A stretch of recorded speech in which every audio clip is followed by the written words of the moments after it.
You don't know what's out there. That's why I would go.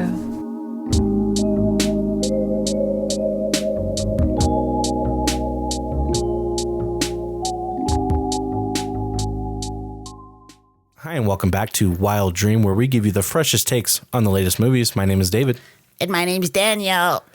And today we have kind of a latest movie, but definitely not our freshest takes. I know. Because for the first time in podcast history, Ever. we're breaking format. We're breaking out of our shell. We're coming out. I'm coming out. Da, da. I want the world to know. That we watched the movie we will be discussing today a week ago. A week ago. About a week ago. Yeah, Yorgos Lanthimos. Yeah. That kind of fit. That does kind of fit. That was good. Yes. So, schedule's been crazy. Halloween weekend, Halloween Spooktacular out now. It actually does have video on Spotify, so feel free to watch it on Spotify. It's also on our YouTube Wild Dream stream. Yes. All right. We have been streaming as well, Wild Dream stream at twitch.tv/Wild Dream stream. Mm-hmm. So yeah, we've been doing a lot lately. Halloween weekend was very busy for us. We also had our mom's birthday recently. Happy birthday, Mom. Happy birthday. Happy late birthday, Mom. Love you. Famous podcast guest. Yes, that's right. Yes. So yeah, been a busy time for us. It has. But we needed to go see this movie. Oh, 100%. And we needed to come and talk to you guys about it. Yes, yeah. So we didn't just see Bugonia. Now, you guys know, famously, right now, of the last 2 years maybe, that our favorite director has been Yorgos Lanthimos. Yeah. And, he's had a lot of bangers come out recently. We've been a fan of his for a while, even before his recent stint of doing a new fucking movie every goddamn year. But he's on a heater, man. He's on a heater. He is on a heater. When you're on fire, you're on fire. You got to just keep going, man. That's right. And we love it. We love to see it. He does a lot of short films, and while we have not watched, I don't think, any of his short films, it is interesting to see, like, oh, if he does so many short films, then I wonder if that's why when he does a feature-length film, it's so, like, it does feel so thought out and so, like, well done. Mm-hmm. Because he's like, oh, if I just have a little idea in my head, I'm just going to go make it short real quick. Yeah. Dude, more people should do that, straight up. I mean, I get that not everybody's in the position to do that, but more people should. Right. But yeah, we respect that a lot, and we respect, him being able to work on so many different types of projects, ones that he's written, ones that he hasn't written, and, ones that are adaptations and things like that. And he's able to do it all and just excel at all of it. So that's why he's been our favorite for a while. And one of the other things that we've mentioned on this podcast is that we think Emma Stone is one of the best actresses in the world right now. Yep. She has been performing out of her mind, and not just in Yorgos Lanthimos movies. Obviously, The Curse is one that we talked about in our January recap episode, when it's the first television show that we reviewed on the podcast, right? So yeah, I kind of want to rewatch that. It was so good. I really want to rewatch it. But yeah, it's... but yeah, so not just in Yorgos Lanthimos movies. Emma Stone has just been phenomenal for a long time. So yeah, she especially as of late has really pushed herself into greatness status for us. Yeah, she's killing it. So yeah, I mean this movie has a lot of people that we have talked about before. With Jesse Plemons, another actor that we've talked about, who famously married to Kirsten Dunst, which we've always known that. And you can check that. You can fact check that because that's always been true. And we knew that before watching Civil War, which we loved Jesse Plemons in. By the way, we loved Jesse Plemons in. Did we talk on that episode about how he was not actually cast in that role? I think we did in part 2. I think we learned that in part 2. I think so too. Yeah, that was a cool. Which is nice, thing. If you need a little extra, hey, actor, just bring your husband to work day, I guess. Straight up, she was like, yeah, I thought that was such a cool fact. I know a guy because he was so good in that role, and it's like, oh yeah, this guy dropped out last minute. Do y'all know anyone? She's like, my husband who's here with me. Yeah, but yeah, it's funny because I do like Jesse Plemons. I think he's been good for a long time. Even again, similar to Emma Stone, where it's like Emma Stone was pretty good. You know, we liked her. We didn't think she was great. We didn't think she was terrible.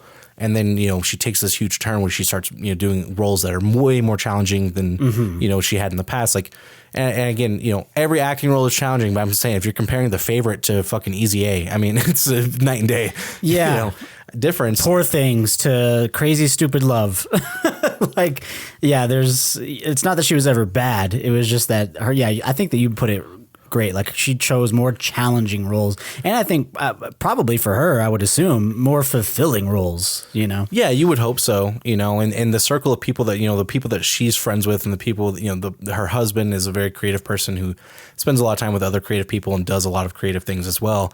I can see that being more desirable than, you know, being typecast, you know, which is kind of where she was in the beginning of her career as just like this teenager. And, you know, and she has reached this point, I should say, where she can choose her roles. Right. There is no like, I'll just take whatever pays the most. I need money. Like, I need to make a name for myself. Now it is like, hey, whatever I have passion for, I will sign on. Right. You know, so. And Jesse Plemons is able to do that too because his wife is so rich and famous. Yeah, of course. So he's able to choose his own roles. So I think had Jesse Plemons not married Kirsten Dunst, would he be famous? He might have to be pickier, or he might have to be less picky on his roles. But he did, so he can be in, you know, Power of the Dog and go and, you know, whatever.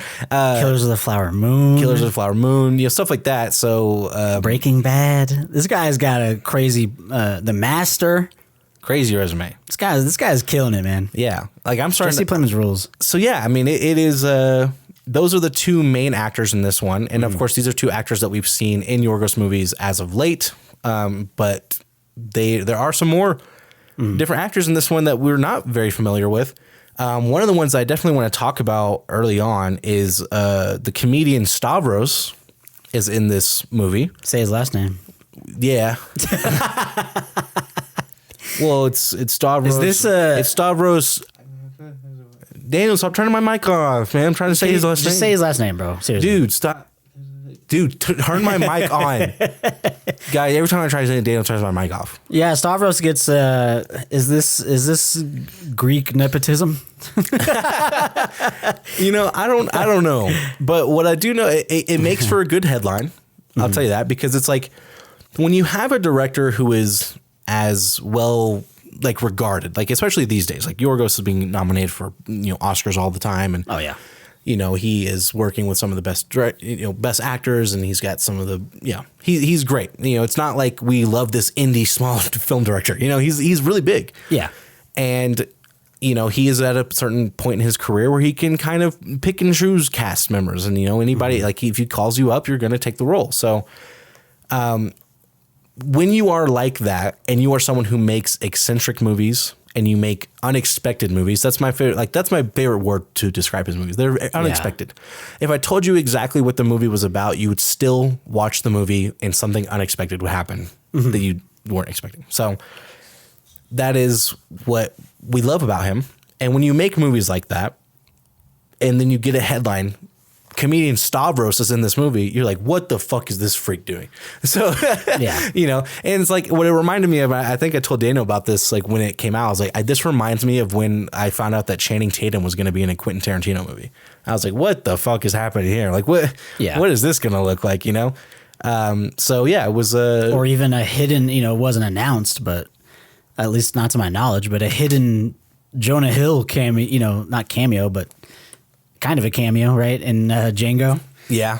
You know, it's like if that would have been pitched, you would have been like, wait, Jonah Hill's going to be in a Quentin Tarantino movie about a slave? Like, it's like, whoa, this is like playing Mad Libs, you know? Right. But yeah. I mean, that would be another good one for, I guess, the movie based off the actor. And the first one I gave you is Jonah Hill. Yeah. But yeah, I mean, it is like there are some actors that you expect to see in these types of directors' movies, you know, and then you have some outlier ones, and Stavros was one of them. And you know what? Stavros was pretty good. I wouldn't say he was amazing. Oh my god, he absolutely best actor. But I will say that I was able to watch this movie and not just go, that's fucking Stavros, dude. Yeah, you know, I felt like he was his character, and I think that is a credit to the directing.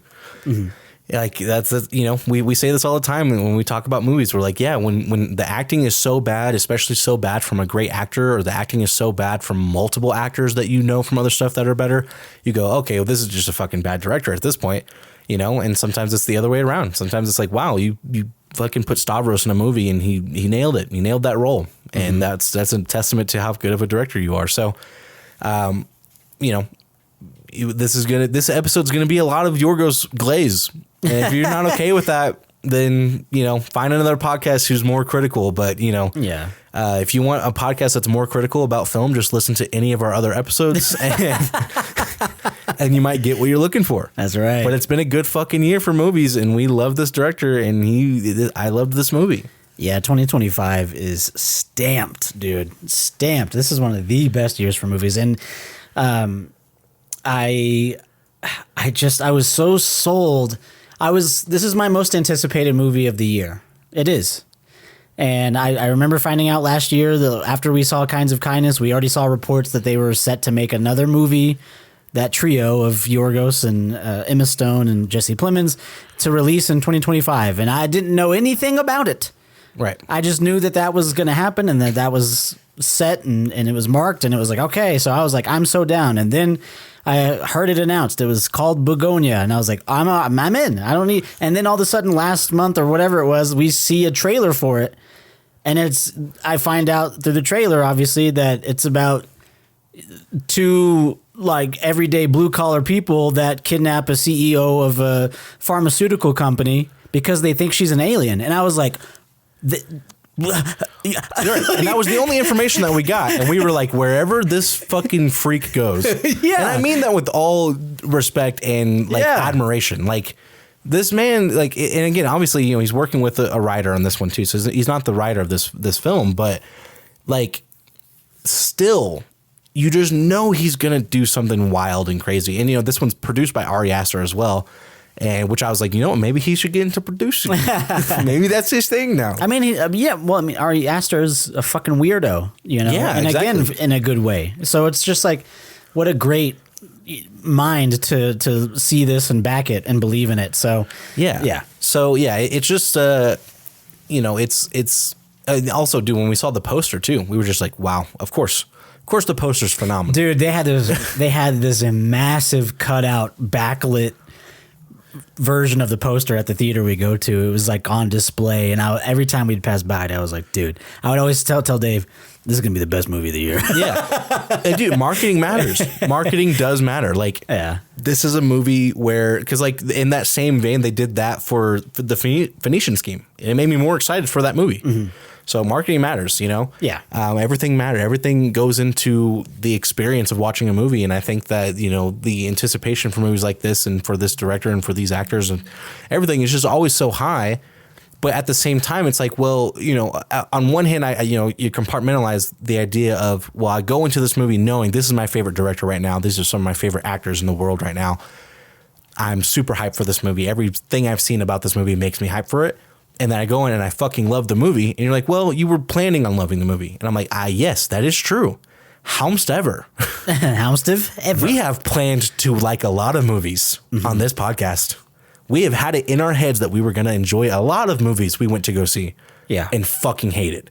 Yeah, so we know better now, having done this podcast for going on 3 years now, that plays into it somewhat, but it's never enough. It's never enough. Yeah, but us expecting to like a movie and then we actually like it that makes it even better. That's a testament to it. Because it's even harder, because we've gone in expecting movies to suck, and then they're pretty good, and then we're like, oh, it was actually really good. It's like, well, it wasn't really good. It's just better than I expected it to be. We expect to like it and then we love it. That's elite level filmmaking. Exactly. And so, but again, it just makes me happy as a film lover, as a film enjoyer, as a cinemaphile. I just feel like this reminds me of why I love movies so much. Mm-hmm. And I love that. So let's talk about the actual movie and not just how much we fucking love it. So this movie, again, we're in spoiler free talk. So, not much I need to tell you guys about this movie. Hey, guess what? Jesse Plemons and Emma Stone are fucking phenomenal in this movie. I think one of the best things about Jesse Plemons' character is that he looks ugly. And I don't think that he is like all the way ugly guy. I wouldn't say he's like a super handsome guy either, but he looks really ugly in this movie. And I think he nailed his role. Like his hair is fucking dirty and greasy and he hasn't shaved and it just looks bad. It's like patchy, bad facial hair. And he has like dirt under his fingernails all the time. And he's always wearing shorts. I'm like, ugh, I don't like short, like, and stuff like that. His look was so perfect for his character. It was. He's supposed to be this like, more like poor. He lives in a nice house. He's not like poor, you know what I'm saying? He's not like in a trailer park, but this, lower class, regular old like factory job type of person, but who was also like a conspiracy theorist and like a fucking Redditor, like a 4chan guy. Yeah. He looks like that, and he nails it. Right. But he's also like, he's kind of a hippie too. He's kind of like a fucking, fuck the man kind of guy too at the same time. So he looks like that, and I think that he nailed this look for this movie. Then you have this actor who is playing his cousin. His name is Jesse Plemons' character is named Teddy, which we know they say it a lot in the movie. And then his cousin Don. This actor he's an actor who is on the spectrum, and he is so phenomenal in this role, and their interactions with each other are so phenomenal. Like they feel very real. They felt like cousins. It felt like this was a person who spends all of his time with someone who is neurodivergent, understands what they are and are not capable of. Like that's one of the things I love the most about their interactions and their communication with each other and their relationship throughout the entire movie is like my brother-in-law is autistic, right? And he is, he's under a conservatorship. Like he cannot take care of himself because of his, disability. And the thing about it is that although that is his reality, he is still extremely capable, right? And when I watch my wife interact with him and I watch her parents interact with him, they treat him as he's someone as if he is as capable as he actually is, if that makes sense. Mm-hmm. And then sometimes when I see him interact with, extended family or with, other students or, other, like teachers and things like that, they don't really treat him like that. And it like pisses me off. I'm like, don't talk down to him. I'm like, he understands what you're, what I'm saying? He understands you. He knows what is happening. He understands more than you're giving him credit for. And I don't know why y'all do that. And it's frustrating, And so like when I watched this, I was like, oh, like he feels like Taylor or my in-laws talking to my brother-in-law. Like it felt like, oh, he spends all of his time with this person. He actually understands what he understands and what he doesn't understand, and like treats him with respect and dignity. Yeah. And I loved that. Like I was like, I love that, bro. It really made me feel. And then Emma Stone's character kind of doesn't, to a certain degree. And I'm like, fuck her, bro. Like, what I'm saying? So yeah, I loved their chemistry. It was really good. And I loved the setting of their home was so real. Yeah, I did too. Very lived in, very like it felt like a real home with real people in it. And like they had mismatched plates. People have mismatched plates. I don't. It is details like that though. That shit, it sounds funny, but it's that the set dressing is so incredible in that way, and the maximalism of the home makes sense for the characters, and some of the decorations, I say in quotes, of newspaper clippings and stuff. It makes sense, and you're right. Like this home felt right. It felt like it matched exactly who lives in it. They had a dining room table with scratches in it. Like your dining room table has scratches in it, and the way that there's a workout scene at one point where they work out together for a little bit, and just even that, the way that they get down on the rug and start doing push-ups, like it just felt so like they don't have all the space to do everything they want to do. Yeah, it just like felt so real, and that stuff matters. It really does help build this world, and the town itself is really small. I mean, there's a scene where Teddy's walking by a Dollar General, and you were like, I love Dollar General. Yeah, I pointed out it like the fucking meme from Once Upon a Time in Hollywood, because I was like, oh, I grew up around those. Yeah, it felt so familiar and right, almost comfortable in a way. So yeah, it's like when it is important when to the Teddy movie. is riding his bike around the city, there are overgrown trees over the sidewalk because the fucking city hasn't gotten to it, and like shit like that just exists in this world, Right. You know, and I loved it. I loved how much detail was put into just the lack of cleanliness, the lack of order, and then. Especially because it's plays so much into the juxtaposition of Emma Stone's character. Because we get introduced to Emma Stone's character, and me and Daniel are so excited to talk about her character in spoiler talk because we have some lines and some dialogue and some specific examples that just made this character so unbelievably perfect. But just looking on like the outside of her character, just being in the completely different world where she is the CEO of a major pharmaceutical company, and she is an ultra wealthy person because of it. And she lives a very, very different life than they do. You know, she lives a life where, you know, she drives a nice car that is clean all the time, and she goes to a home that is immaculate. And when she works out, she trains with professional trainers, and, you know, she has a pool that looks like she hasn't swam in it in fucking 3 years, but it's it's perfect and indoor. And like, it's just like, they have all of this shit that it's just funny how like both of them have all this shit they don't need, you know, like that kind of world. Yeah. And, you know, her shit is just so lavish and so extra, you know, and it's just like, it makes me think of like in real life, like I'm someone who we would consider me a maximalist. I mean, most people, and I wouldn't disagree. I've seen other worse examples than me, but you know, me and Taylor are very sentimental people. Everything in our home has sentimental value. So even though it's worthless, it's worth everything to us. And then for her, the shit that she has, she probably doesn't use half of it, and it's not worthless at all. It would be worth a lot of money if you sold it. Yeah. Like, you know, so it's like, it's just that difference between these worlds, you know, like everything in their life matters to them, but it doesn't matter to anyone else. And then she's the opposite. You know, she takes everything for granted to a certain degree. Yeah, it's as we talk about it, this is why I love this fucking podcast, as both like recording it and listening to it. I just really do, because this really is starting to make sense of their characters, and their dynamics are very reflected in their environments, and the way that you're right that because there are some just hard cuts from them and them living their life to her and her living her life.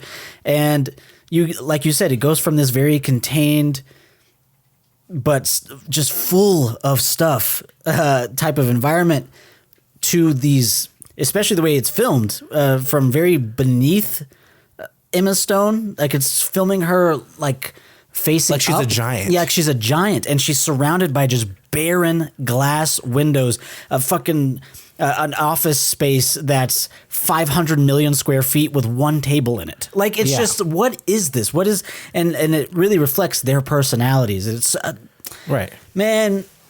They do a really good job with this. The shit's cool, man. Her clothing is very, you know, specific, and like everything matches her makeup. Her makeup matches her clothing, matches her nails, matches like everything. When they shoot, the way that they shoot the Teddy and his cousin, it is a lot more close-ups. Right. It's a lot more that we can tell his hair is greasy because they're right fucking up on it. So it's a lot of close-ups. It's very tight. It's very intimate. And then all of her shots are far and almost like warped and like fisheye lens damn near. Yeah. And very cold and distant. It's just like, it makes so much fucking sense, dude. This is that I wish I was good at filmmaking, because this is the type of shit I'd be writing down like, oh, do this, you know? Like, but it's just so... It's so intentional. It matters. It matters. Yes. And it's not me just going, the door was red because that symbolizes grief. Like, I'm not doing that shit. Right. I do actually think that there is a language being spoken here between script and final product. Yeah, and you can tell that it isn't like, and I'm very much that same way too. I hate when people overanalyze, you know, all the shit. And like, I haven't watched a whole video from a person I actually, you know, respected a lot that was saying like the shots in Drive are intentionally set up in grids so that when someone has power in the scene, they're standing over them or whatever. I'm like, maybe, you know, and I was like, maybe that's the case. I don't. But in this one, it's like, well, I feel like it is more intentional. And I feel like every decision that they made in terms of setting was intended to be, you know, juxtaposed with each other, because they're cutting back and forth between them. They're trying to say, hey, look at this. Now look at this. Look at this. Now look at this. Look how different these are. Right. Yeah, Like even the lighting, a lot of the times with Teddy and Dawn is natural lighting. It's either sunlight or campfire. Right. Whereas hers are office lights. They're always office. Yeah, it's always home white. lights. Everything with her White. is white Yeah, and bright, and theirs hospital is lighting, like bro. theirs is like yellow, Yeah, iridescent dude. bulbs, and like so it just a lot of cool. what they do for them is so real and so realistic and so down to earth. I know we are going to get into spoiler talk eventually, so we can get some more details. But and everything we've discussed so far, by the way, first 10 minutes of the movie. This is one of the most well-paced 2-hour movies I've ever seen in my life. Same. And especially for how contained it is. We're talking about really just 2 locations. Right. No, and I think that is a testament to good script writing. Yeah. Like, this is such a contained movie. I felt it the whole time. I was like, wow, this is so contained for Yorgos. We've talked about the grand scheme of things. All of the, acting is phenomenal. The music is really good in this movie too. The music is incredible. Now, it is used in a moment that I fucking hated. I hated the way it was used. Don't let me forget to mention that in spoilers. I will not let you forget that. The music is fantastic. Yes, the music it does elevate a lot of the drama. The dialogue is so good, even though it is heavily present. So, Yorgos movies are kind of known for being dialogue heavy. They're very known for static shots, people talking, and usually there is an intentional lack of conversational flow in Yorgos movies. Yeah. So when he's making a black comedy like, Killing of a Sacred Deer or The Lobster, and a lot of Kinds of Kindness too is this way as well. They don't have characters talk in a natural formation. They talk and then one of them stops speaking and the other one starts speaking with a break in between every single time. And no one ever interrupts each other or anything like that. And a lot of times it's very static and they don't move while they're talking and they don't, make eye contact all the time, like things like that. This movie has a lot of human element and it has a lot of needs it. Like it has a lot of really incredible interactions. Again, I'm so excited to talk to you guys about them in detail.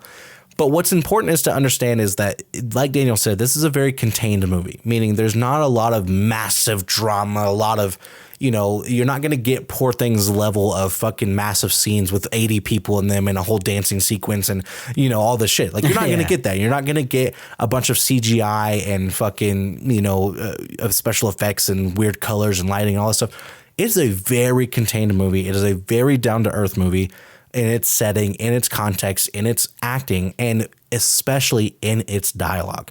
And because it is so contained, it has more dialogue than a typical Yorgos movie, than a typical, 2-hour-long, action movie like this. I guess action movies are usually 2 hours long is what I mean. This is not an action movie, but you get what I'm saying. Like in The Lobster, which is not a 2-hour movie, in, Killing of a Sacred Deer, in Poor Things, in, all these movies, and in The Favorite as well, you have these long drawn out sequences where we're watching characters act and perform and do things privately a lot of the times and just exploring the world a lot of the times and maybe just establishing a setting a lot of the time. So we're not really, not a character isn't always interacting with another character in a lot of those movies. This movie is not that way. This movie, the foundation of this movie is character interaction. Like the characters are constantly interacting with each other. They're constantly talking to each other. There's constant levels of dialogue, and watching the characters and how they speak in different scenes in different contexts to different people around different people is so fascinating, so well done, and it helps with the pacing of this movie so tremendously. And I just loved it. I was like, the dialogue is so intentional and it is so beautiful to me in both how it is written and how it is performed. And that's not what you typically, like Yorgos movies typically want to make you feel uncomfortable with the dialogue, or they want you to spend time with the character in a private moment. I think Poor Things did that really well, showing how characters interact, by themselves and explore the world. Whereas this movie is, it is the conflict all comes from the dialogue in a great way. Normally I would hate that shit, but it was just done. It reminds me a little bit of, obviously this is one of the best written movies of all time, but The Social Network. Like The Social Network is 95% dialogue. Yeah. And even though that movie is greater in scale and has a ton of different scenes and tons of different, sections, whatever, like 95% of the movie is explained to you through dialogue. 95% of the character's development in that movie is explained through the dialogue. but it's so intentional and it helps the movie flow, and it's so like that's what creates the tension in those scenes, and it's very similar in this movie to me. Exactly. It's more obviously a more contained version of that. There's not as many moving pieces as A Social Network, but it is still the same kind of movie where it is dialogue heavy, but it's quick, it's fast paced, and like you said, a lot of it happens through speaking between characters. Yeah, I really connected with this movie too in a lot of unexpectedly emotional ways. I think that there is so much humanity in this movie, and not even in the way that you would expect when we talk about the kind of ending and the more spoiler heavy stuff. There's some unexpected ways in which I really connected with this movie and empathized and sympathized and really felt for a lot of characters. And that's always fun when you are going into a movie that you expect to be kind of off the wall and not as focused on that. It's nice. It's nice to just also get a touch of humanity and stuff in a lot of ways. I agree, and I'm excited to talk about those moments too. Obviously, we've talked about all the filmmaking aspects of the movie. We like all of them. The acting, we like all of it. The writing, we like all of it. The music, we like. We're going to talk about that one specific thing. Mm-hmm. The last thing I want to mention in spoiler-free talk, as if you needed us to recommend this movie more in spoiler-free talk, this movie is funny too. There are moments of this movie that are laugh out loud funny. I think it's very well placed and timed. I wouldn't say all of it's funny, but the funny moments are funny. Yeah. And Yorgos is a funny director. He's a funny guy. He likes to write comedy. I mean, Killing of a Sacred Deer and The Lobster are comedies at the end of the day. And this movie, I think, is more traditionally funny. Like, they're trying to tell a joke and it's funny on purpose. But I think that one of the best things about this movie being funny is that the funny moments of the movie come from the characters being completely serious. Yeah. In a very silly situation that makes it funny. And I just love that aspect of it. So it's also not a movie that you're going to watch and you're just going to be scared or anxious or on the edge of your seat. It's like it gives you a little bit of everything, and it gives you some comedic relief as well. Well, I'm super excited to talk about this in spoiler talk, so let's get to it.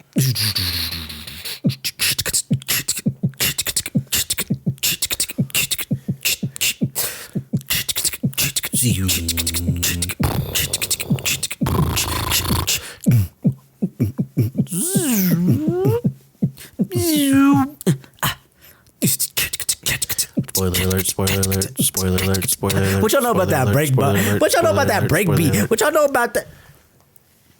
Spoiler alert. Should I do spoiler alert like that Camila Cabello song you don't like? I love it. I love it. Spoiler alert. Spoiler alert. Spoiler alert. Spoiler alert. Spoiler alert. Spoiler alert. Spoiler alert. Spoiler alert. Spoiler alert. Spoiler alert. Spoiler alert. Spoiler alert. Spoiler alert. Spoiler alert. We're about to get into the rundown. It's time, ladies and gentlemen. It's time for the rundown. Ding ding ding. So Bugonia, which is the name of a flower, which is important because this movie opens up with a piece of dialogue that turns into voiceover, but it's different. It's different. Okay. Let me explain. I know you guys hate voiceover. You can't like voiceover. I'm not saying I liked this necessarily. I thought it was fine. And I'll tell you why. This dialogue does not tell you about the world of the movie, and it does not tell you what characters feel what. Okay. It is literally. This isn't Love Hurts. This isn't Love Hurts. Okay? This isn't. My name's Sam, and I'm getting on the bus. Yeah, it's not. Yeah, that's Jackson. He likes two things: Coldplay and chewing gum. Whatever. It's not that. He likes chewing gum. That guy loves chewing gum. You'll never find him without a pack of gum. You'll never find him without an entire pack of gum in his mouth. And then you freeze frame on him entering the frame, and you do a title card. It says, what do you say his name was? Jackson. And then he's, hey, what's up? Just new Coldplay album just came out. We should make. It was all yellow. Can we by make? The way. Turns out it was all yellow. We got to make a movie, like a short where it's just that we're trying to make the worst movie we possibly can. Yeah. That'd be fun to do. Anyway, sorry, that was so good. He likes Kool-Aid, loves chewing gum. Yeah. Obviously, that Love Hurts is an outlier. But there was another movie that we did recently that had voiceover and we didn't like it. What was it? Oh, it was Weapons. We didn't like the voiceover in Weapons. So yeah, Weapons tells you what happened. Hey, this is what happened in the movie, right? This voiceover is not like this. This voiceover is literally a conspiracy theorist guy explaining to his cousin that the bees are dying, and that the bees are dying because the alien invaders that have infiltrated this Earth and this economy are intentionally killing the bees because they want Earth to die and they want to eradicate the human race. And that just plays while we are kind of introduced to this world.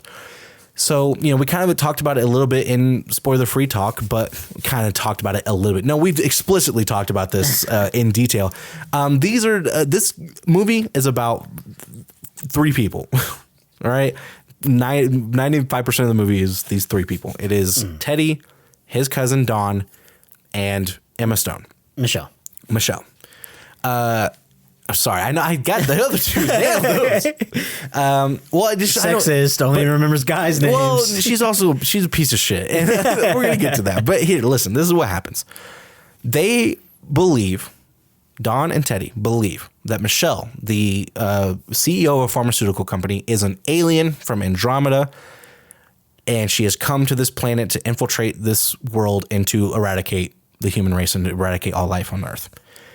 And so their plan is to kidnap her and force her to contact her mothership in order to get them an interview or a sit down with the leaders of the Andromeda alien race in order to negotiate their withdrawal from America or from Earth. I keep thinking as in America, but he's fighting for all of humanity. So they do this. They go and they kidnap her. They bring her back to their home and they keep her chained up in the basement, and they do all these things because they're like, this is what you have to do for aliens. Like, they have to shave her head because they could communicate with the other aliens to come and save her if she has hair follicles. And they have to lather her body with antihistamine cream. I don't know why. I guess maybe it plays into like the bees and the flowers and stuff like that. So like anti-allergy medication that somehow stops them from emitting signals that would allow them to control their minds and stuff. So that's that's in their head. That's what's happening, right?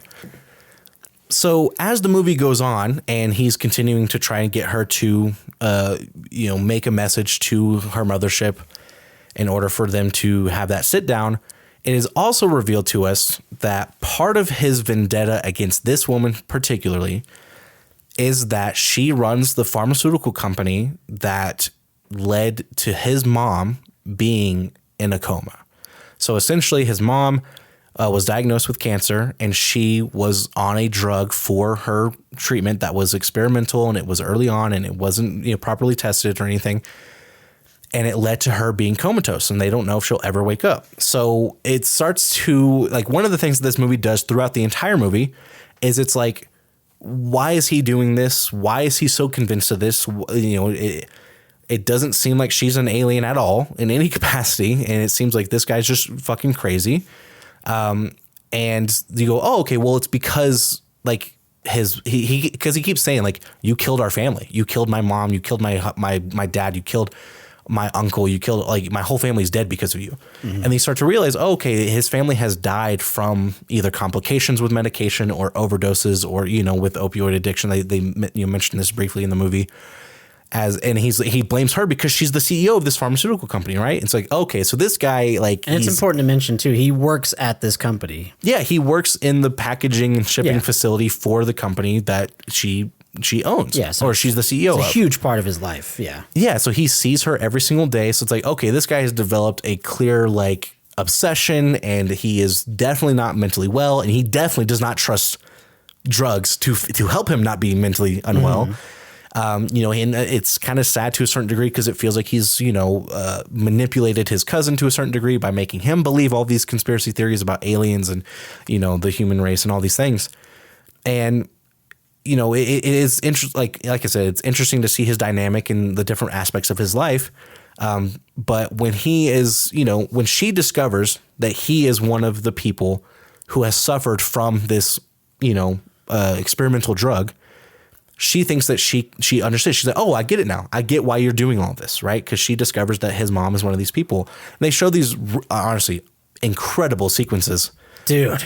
Incredible sequence. Like, no one but Yorgos sequences. Yes, it's two main ones, right? Yes. And they're done in black and white, these memories, but they're memories, but they're also almost like surrealist paintings in a way, but that are moving. And the first one, the image of her in that bathtub with these massive, oversized, giant needles protruding from every inch of her body. Yeah, so they're showing Teddy's mom. Wow. Just like she is explaining to him, she's like, I'm sick, but I'm going to get better. I'm going to do this thing and I'm going to get better for you and I'm going to be here for you. And while she's saying this, she is in this bathtub and she has 1,000 needles sticking out of her and she's like levitating in like this ethereal space that's just like in nowhere, it's like a void in these black and white paintings. And Teddy looks completely different, by the way. He's shaven, he has his hair done, and like he's wearing clean clothes and shit like that.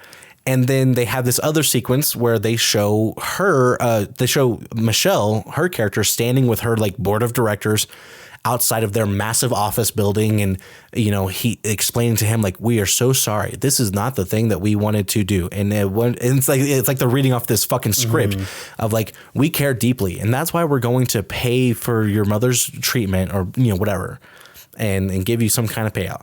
Yeah, they're going to say, they pretty much just said, we'll pay for your mother's medical bills. And the whole time that, again, it's a very surrealist thing. So the whole time that they're talking to them saying this, he is holding his mother like a balloon. And she's holding the IV cord for his mom as she is floating into the air like a balloon. It's so interesting. It's so fascinating. Again, it's just like, bro, like when I say only Yorgos, I'm like, only Yorgos is like, hey, if we have to do this exposition shit, we're doing it like this. right. And they're like, okay, so it's like, it's just so visually interesting. And I would prefer that over a title card, by the way. Just saying. Which this movie does have title cards. We should mention. This movie does have title. We'll get to that. We'll get to that. We'll get to it. I mean, it's Yorgos. He like always has title cards. Yeah, Yorgos almost always has title cards. It's fine. Whatever. I'm just going to have to suck it up. That's right. I'm the only one in the world who feels this way, apparently. I still think I'm right. Oh, no way. Color me shocked.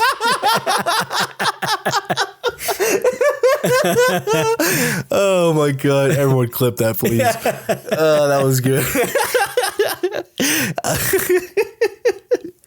Anyways, so he is like, okay, I'm starting to get worried that she's not actually an alien, right? And Dawn is like, how do we know that she's an alien? So he's like, I'm going to run this test. Because when you run this test, apparently they like don't interact with electromagnetic waves the same way that humans do. And so we'll be able to test to see if she's actually Andromeda, whatever. So he straps her to a chair and he basically just fucking electrocutes her. And intense scene. Really intense scene. He keeps turning it up. And then at the end of it, more. Yeah. And, he ends up like blowing the electricity in the whole house for a moment. And he's like, oh my God, the readings on this are way higher than than we've ever seen before. And I'm just like, it's just all this fucking made up mumbo jumbo shit, It just it was making me laugh. He's like, bro, these readings are off the chart. Wait, what fucking readings, dude? Shut the And then so he's telling her, he's like, I'm so sorry that we treated you so poorly. I didn't realize that you were like a high priestess, or whatever. I forget what they say. Again, we watched this movie a week ago, so give me some fucking leeway. But he's essentially saying, I thought you were just a basic pawn level alien. Turns out you're part of the royal family. Right. You're fucking, you call the shots in Andromeda. He's like, you're not the emperor, but you are, a fucking, senator. I don't know, whatever. So you're actually very important. Turns out. I'm so sorry. So then he starts trying to treat her with respect, but then she is like, hey, I'm sorry about your mom. And he's like, don't fucking talk about her. Right. This is one of the best scenes in the movie, in my opinion. And we'll get into more detail where we are in the rundown. So they end up getting in a fight because he's like, don't talk about my mom. And she's like, hey, I know you're only doing this because of what happened to your mom. So they end up fighting with each other, and while after they are fighting with each other, they then get a visit from a police officer, played by Stavros. Stavros has expressed that he, knows this. He knows Teddy. He knows his family. He used to be his babysitter. We will get into specific details about him after the rundown. But he is here to say, like, hey, so that lady who owns your company, she's missing. Like, do you know anything about that? He's like, no, what the fuck? How would I know anything about that? Nah. Why would I know anything but the fucking dumb, broad bitch, Andromeda scum? How would I know anything about it? So they have a conversation. He's like, yeah, I didn't think that you did know anything about her. So and then he's like, you know what? Do you want to come see my bees? And he's like, oh, yeah, cool. So they go see the bees. While they're looking at the bees, now Dawn is talking to Michelle for the first time alone. And she is like, you know what? I am an alien. And if you help me, I'm going to help you. If you get me out of here, I'm going to help you. I'm going to take you to my ship, and we're going to do all the things that you want us to do, but you have to get me out of here. And Dawn is like, okay, well, can Teddy come too? And she's like, yeah, of course. He's like, you're going to help us? And she's like, yeah, of course. Like, I'm going to help you guys. I'm going to help both of you. You just have to get me out of here. And he's like, so you're going to take us onto your ship? She's like, yes. And he goes, okay. And then he takes the shotgun that he's been holding throughout the movie, to keep her in line, turns it on himself and kills himself. So trigger warning for this movie. If you are adverse to that kind of scene, it's very graphic. It is very gory, and they don't shy away from it. They keep on that shot, and then they show the aftermath as well. Brutal scene. While this is happening, Teddy aggravates the bees, flips off the Stavros's protection, so he starts getting swarmed by bees, and then he beats him to death with a shovel. So then he comes this is like the climax of this movie. Shit starts going down. Shit starts to go down like again. Crazy. All this movie has just been a lot of talking and trialing and data, and there's been zero gore to this point, and now there's been massive gore and blood because they show, and it's like, I'm talking like when I say Ari Aster produced this movie, I mentioned that because of this, because when he kills himself, when he blows his head off with a shotgun, they fucking show it, and then when he beats Stavros to death with a shovel, they fucking show it. It's very brutal. It's out of nowhere, and it makes it that much better. So then Teddy comes back. He's like, what the fuck did you do to Dawn? And she's like, I didn't do anything. He did this to himself, blah blah. And she's like, listen, I am an alien, and I have the cure for your mom. She's like, I swear to God, I have the cure for your mom. It is in my car that you stole. It is in the back. It looks like antifreeze, but it's not antifreeze. It is the cure for your mom. And we all fucking know where this is going.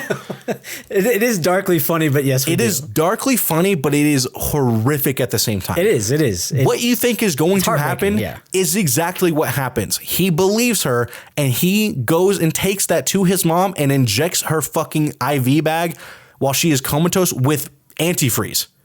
And then he jumps out of the back window of the hospital and leaves because his mom does not wake up. And she tells him, by the way, she's like, if your mom is going to survive the trial, then she will wake up. But if she's not going to survive the trial, then she's going to die. So just so you know, that's the two options. So then she dies, and he's like, fuck, and he runs, and he goes back to the house where she has now escaped, right? Now what happens is she gets the key from the body of Dawn to unlock herself. But at the top of the stairs in the basement that she's being held in is a gate with another lock on it. So she can't just leave, right? But what she does do is she discovers a secret room. And in this secret room, this is one of the twists in this movie, this is a spoiler. Awesome reveal. It is revealed that she is not the first person that he has kidnapped and done this to. Mm-hmm. It shows that he has not only been doing a lot of research and looking into this stuff and being on all these websites and all this stuff. He has kidnapped and tortured multiple people trying to get them to get what he wants, which is to sit down with the leaders of Andromeda. And again, he has just killed his mom with fucking... So we're like, this is the most mentally unwell person of all time. Yes. And now she's looking at he has people's dead bodies parts reserved in jars from this research that he's been doing. He has been kidnapping, torturing, murdering, and dismembering other people in this pursuit of this holy mission that he has, right? Yeah. So then he gets back, and she's like, how many of them were actually Andromeda? And he's like, 3. And we're like, you got to be fucking kidding me. Mm-hmm. So she's like, I can't believe, like, whatever, all this shit has happened. And she's like, fuck it. You know what? I will get you the sit down. But what we need to do is we have to go to my office, because that's the only way to do this. And again, she's been missing for like 8 days now. Everyone in the world is fucking looking for her. This is like a scary thing for them. So she pulls up to the office with Teddy. She goes into her office, which, like Daniel said, is a fucking 3-bedroom apartment that would cost you $2,300 a month in Colorado.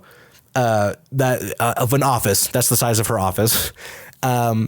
And she like closes the blinds, whatever. And she goes in there and she's like, oh, I have this calculator. It looks like a calculator, but it's not a calculator. It's actually a messaging signal to my mothership.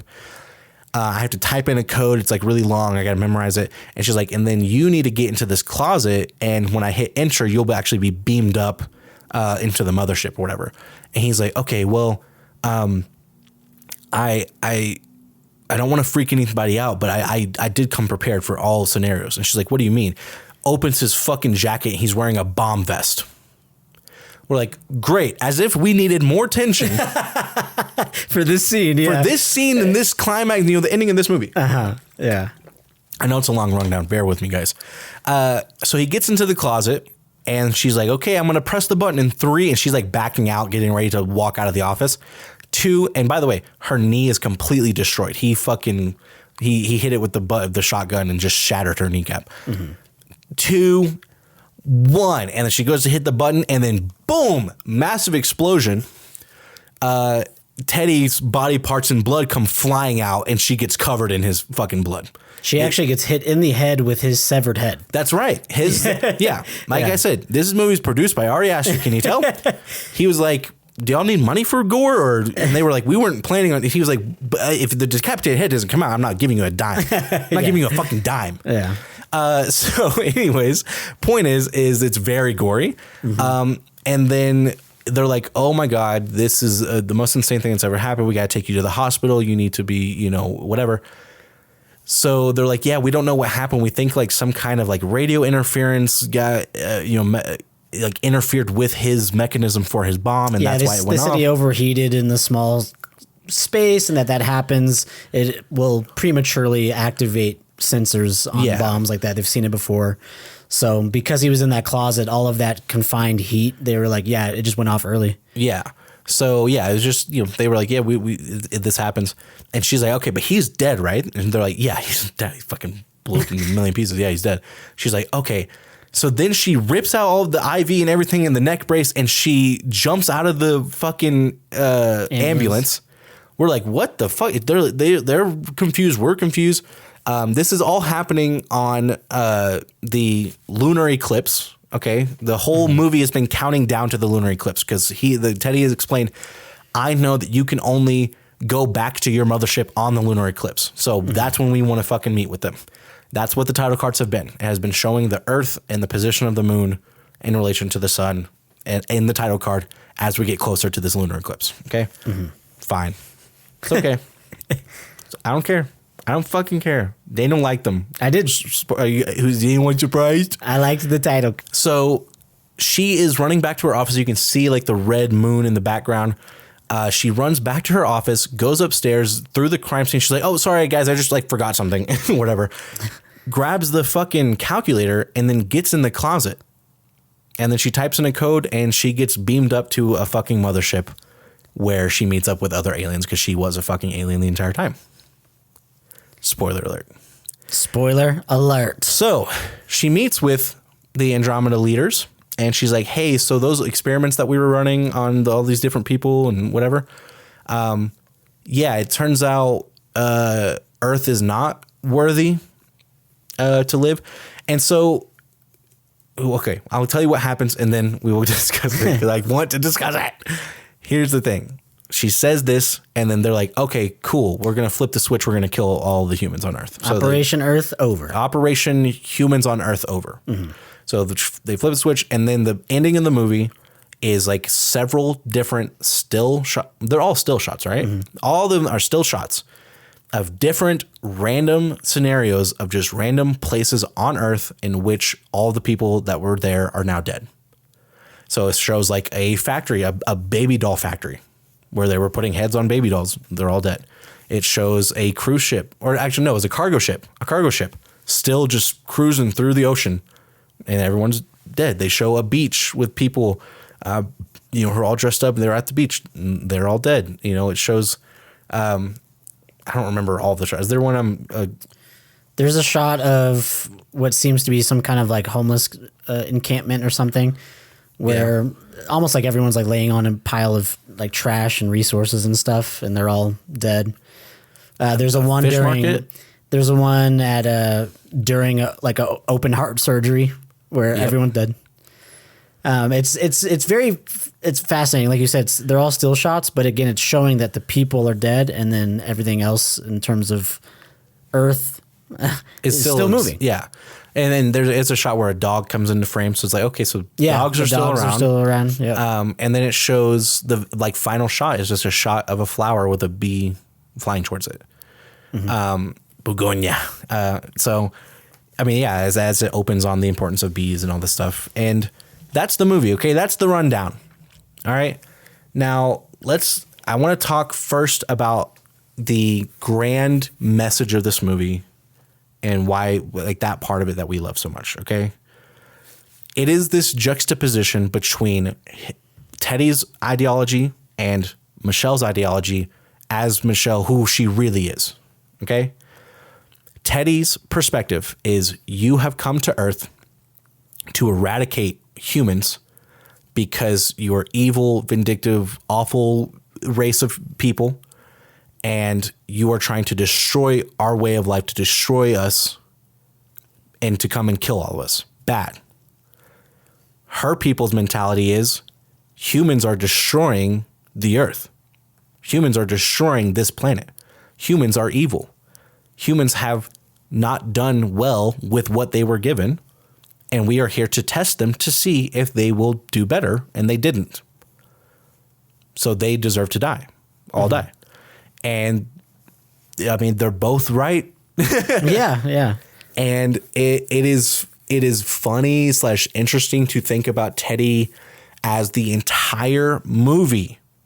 I was about to say the entire movie makes you think she is not actually an alien the entire time, but that's not totally true.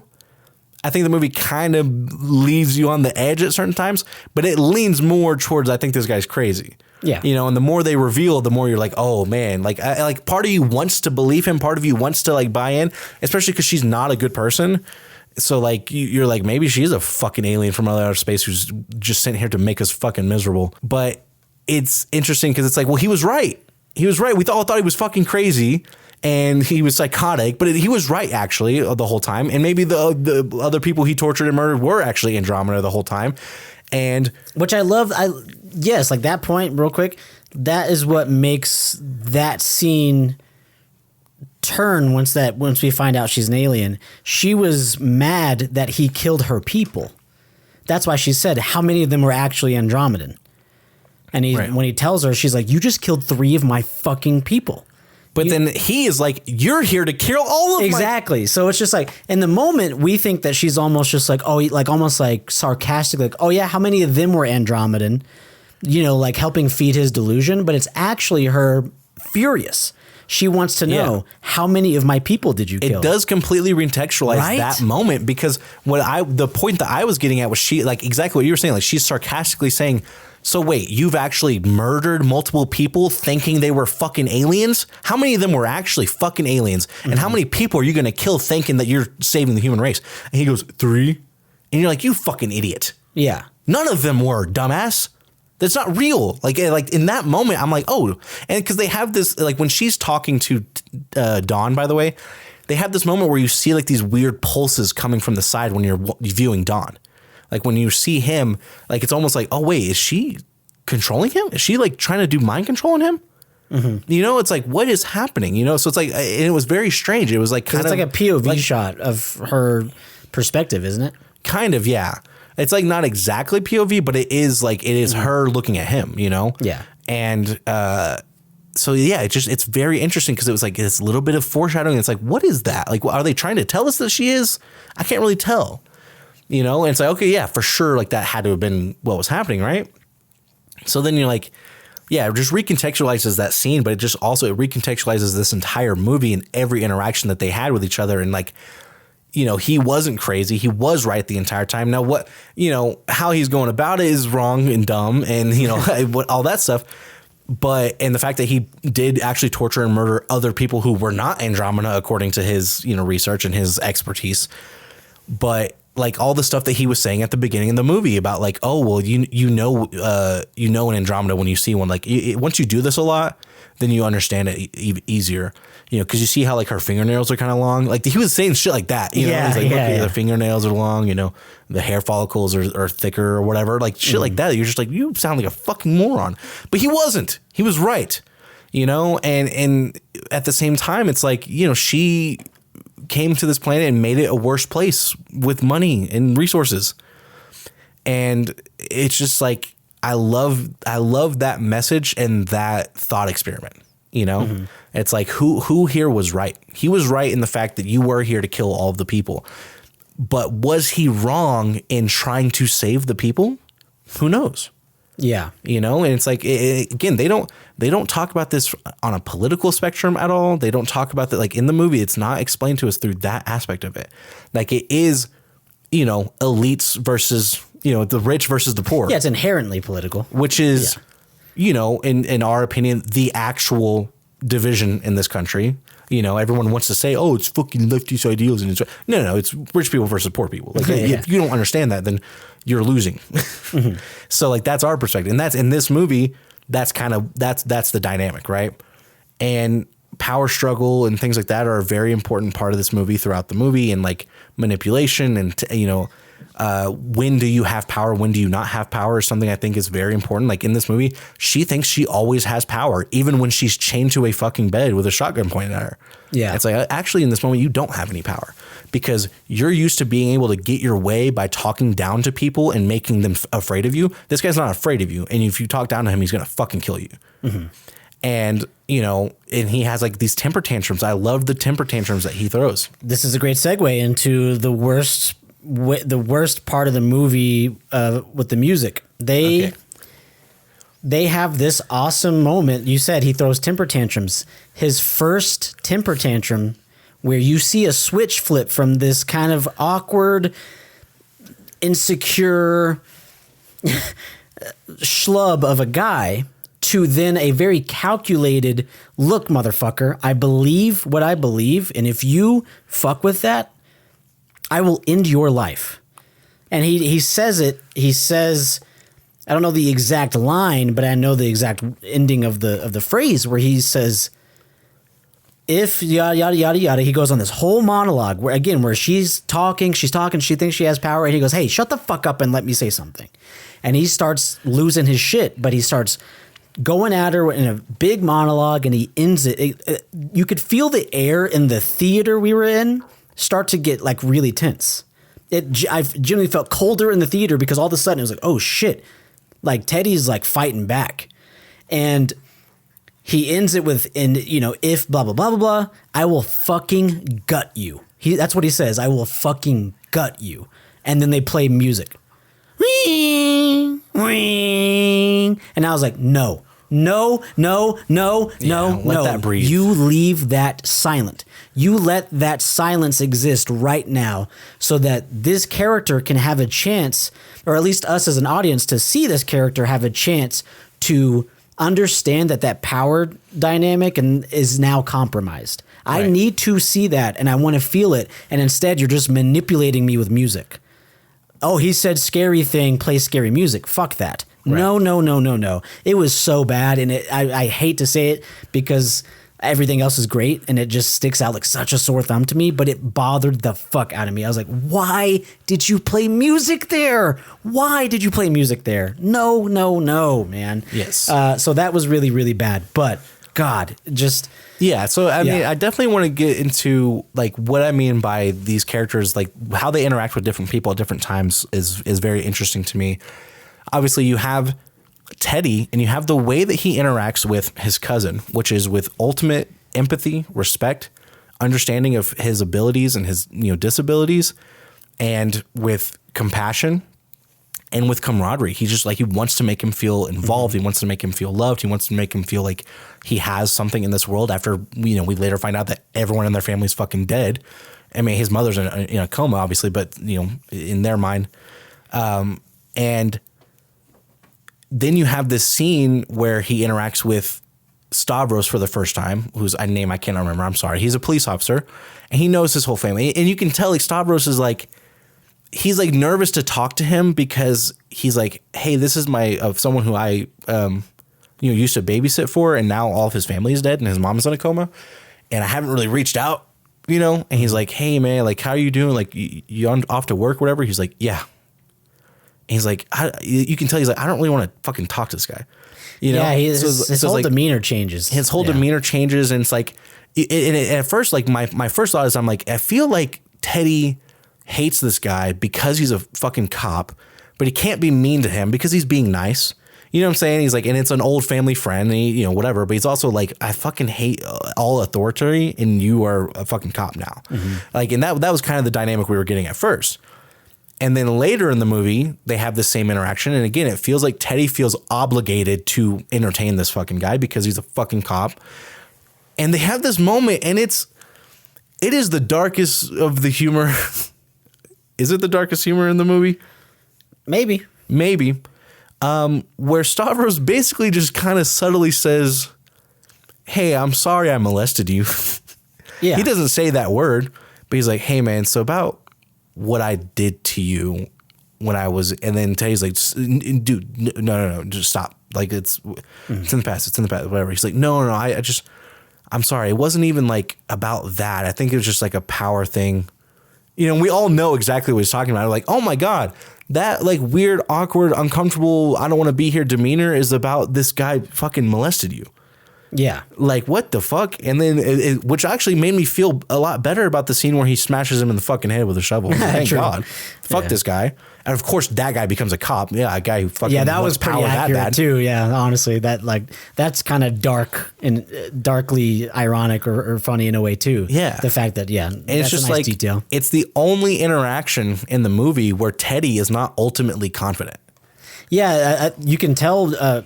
Posture is very important with acting, and I remember taking a lot of classes about how like when you are. One of my professors always said it's like you're trying to crawl into yourself. That is, and she said like you're a little hunchbacked, and I was like, is that why I'm like that? like because I have really bad posture. And no, it's because you sat on the edge of your bed to play video games for 20 years. And so she talked about the way the body should be with different situations, and how like a depressed type of character like that, or a traumatic character. A character experiencing trauma would start to fold into themselves. And that I saw that happening with this interaction. But the thing that stood out to me the most was that it's the only time in the whole movie, it's the only time that Teddy does not make eye contact. Right. He makes eye contact very easily with Michelle, with Don, with his coworkers, with the guys at the CVS. He never has problems with it at any point in the movie. But when it comes to this cop, he'll only look at the ground. Right. And he'll brush his hair, like his eyes with his hair.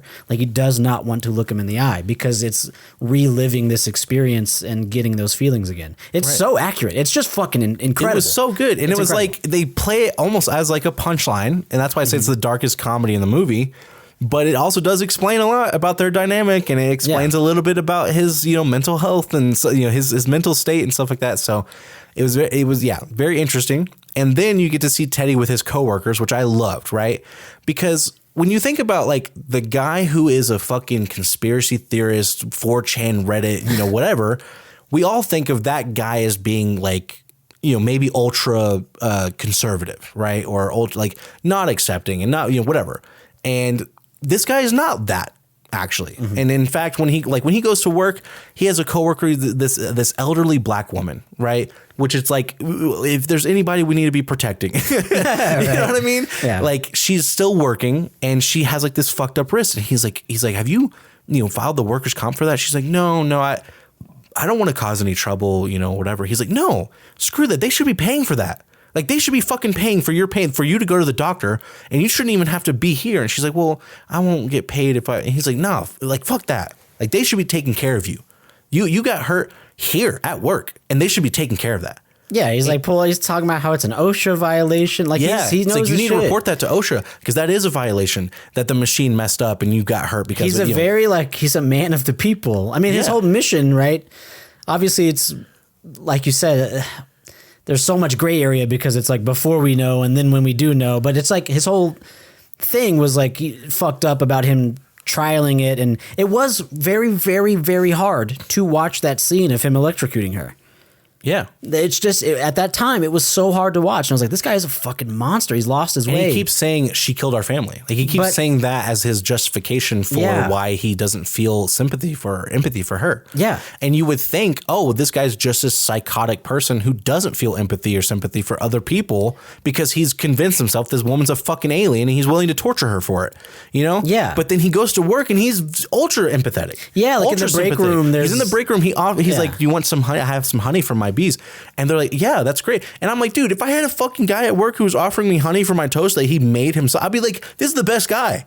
Yeah. It's like, this is a good, honest, hardworking member of our society who is empathetic and is, he's not a selfish person. He's not, what I'm saying? And it's just like, it's such a great dynamic character, and then you see him in his moments with Michelle, and it's fucking psychotic. I love that. And she, like, this is one of the things me and Dan were most excited to talk about. She is a fucking corporate drone. She is a corporate automaton. Uh-huh. And here's the thing. Me and Daniel have known a lot of people like this. Oh, yeah. And more importantly... I had multiple people in mind when I watched this fucking movie. More importantly than me and Daniel know people like this, we also know people who have become this. Yeah. We knew them before they were a fucking corporate drone robot, whatever. And then they slowly turned into this. Yeah. And this is like throughout our whole life, right? And it's crazy because, especially because me and Daniel did not come from the corporate world originally. Like, we didn't, that's not what our first careers were in our adult lives. Like, you were working in the restaurant industry, I was working in the fitness industry, and nobody in those industries looks, feels, acts, or talks like this. Right. In fact, quite the opposite. Yeah. They're the least professional people you've ever met. Oh, the yeah. fucking most foul mouthed, the most, like, the amount of HR violations in those two industries. Yeah. Amongst people sleeping with each other, using bad language, all that shit. Yeah. Just so prevalent. And so, when we started working in the corporate world, we were like, what is wrong with these people? Like, what's going on here? And it's like, oh, some of these people have only ever done this. And and this woman in this movie, Michelle, she is a woman who was only ever done. This is a woman who went to an Ivy League school, got an MBA, immediately went into a fucking VP role, and then got promoted and then became the CEO. Like, that is her. That is who this person is to a fucking T. She's never been a low level employee in her fucking Girl life. boss. Girl boss. Yeah. Daddy's money. CEO. CEO. Thank you guys for coming to the podcast. This is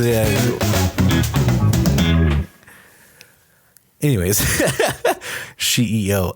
Yeah, I mean, pretty much that's who this girl is, and the introduction to her character in the workforce.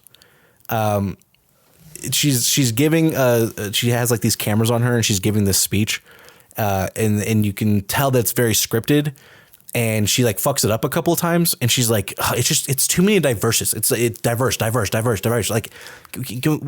I need something else. And then the guy in the room was like, well, this is diversity training. And she's like, great. So can we diversify the language? And like, it got a laugh out of me and Dan. I was like, she kind of got his ass. That was a bar. That was a bar.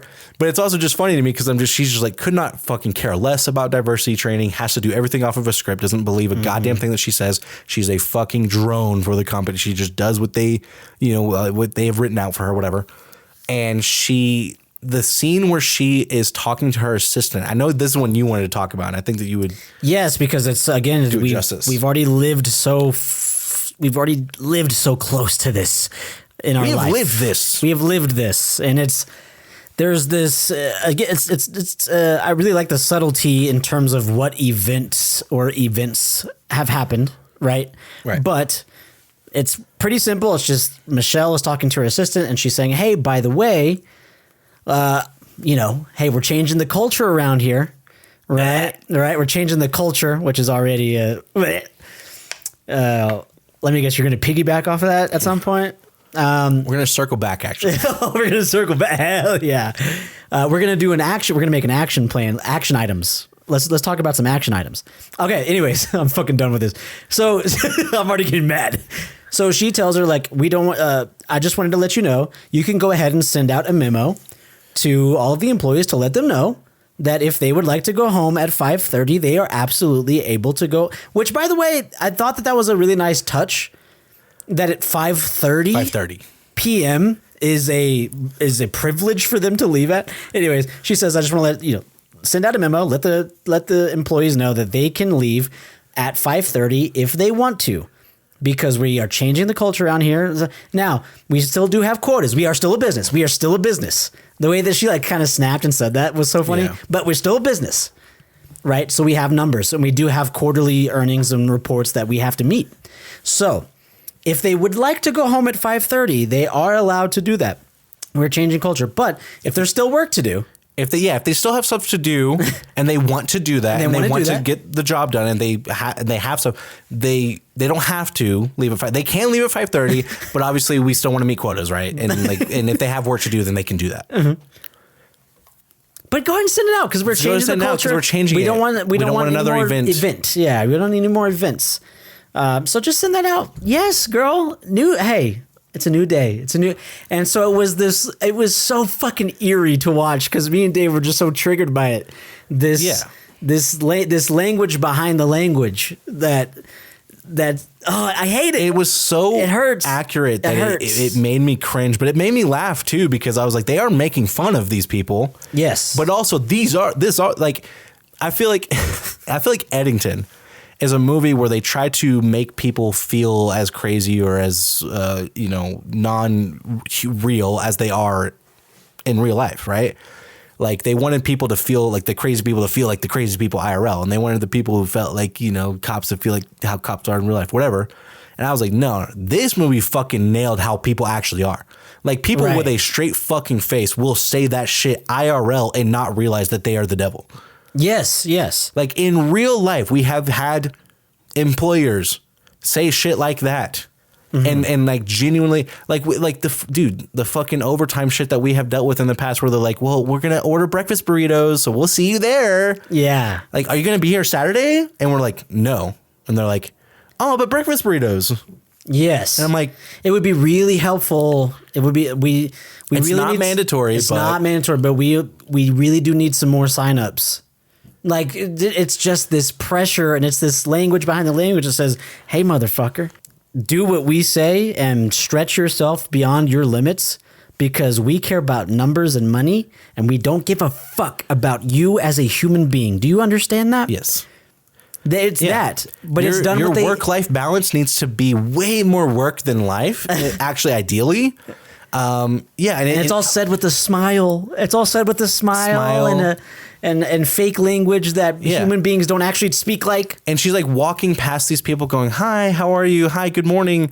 And it's like, oh, I've actually known people like that who walk through the office like that. And I'm like, do they know that we fucking hate their guts? Like, do they know that they are the worst fucking person that exists in our society? Like, you're the epitome of evil in society. You understand that, right? And you understand when you come by, you say hi. We say hi because we think that you'll fucking hang us off the fucking rafters if we don't say hi back. Yeah. They're like, do you understand that? Do you understand that we fear you? and not in a good way. Yeah. Like there's no fear with respect. It's not the way you fucking fear Ray Lewis. Like you got to fear Ray Lewis. You can't throw just a slant pass over the mouth. It is, I fear you because I don't think you have empathy for other humans. Yeah. And I don't think that you would care if I couldn't feed my family. And I don't think, it's like, I don't think you care about any of that shit.